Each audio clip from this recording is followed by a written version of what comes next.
Mga taong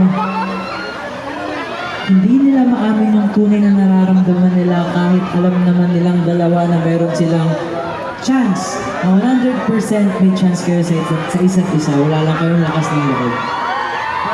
Kaya tinatago nyo na lang sa salitang lihim.